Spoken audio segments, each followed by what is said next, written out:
శుభోదయం. ప్రభైన యేసుక్రీస్తు నామంలో వందనాలు తెలియజేస్తూ పరిశుద్ధమైన దేవుని గ్రంథములో నుండి కీర్తనల గ్రంథము 86వ కీర్తన 5వ వచనం. ప్రభువా, నీవు దయాళుడువు, క్షమించుటకు సిద్ధమైన మనసు గలవాడవు, నీకు మొరపెట్టి వారందరి ఎడల కృపాతిశయము గలవాడవు. ప్రార్థన. మహోన్నతుడా, పరిశుద్ధుడా, ప్రేమ కలిగిన తండ్రి, నీకు వందనాలు, స్తోత్రాలు. వాక్యం ధ్యానిస్తుండగా మీ సన్నిధి మాతో ఉంచి నడిపించమని యేసు నామంలో ప్రార్థించి అడుగుచున్నాము తండ్రి. ఆమేన్. దేవుడు క్షమించడానికి సిద్ధమైన మనసు కలిగినటువంటి దేవుడై ఉన్నాడు.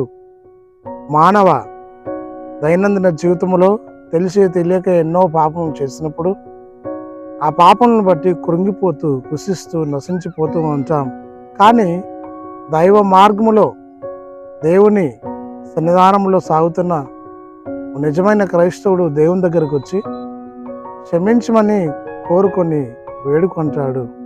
కాబట్టి యేసుక్రీస్తు ప్రభువు క్షమా గుణం కలిగిన ప్రభు.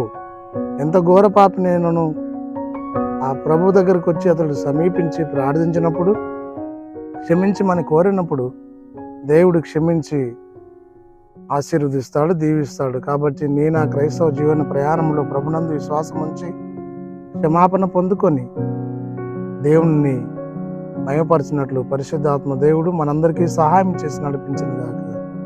ఆమేన్. తండ్రి, కుమార, పరిశుద్ధాత్మ త్రియేక దేవుని దీవెన సదాకాలము తోడైండి దీవించిన గాక.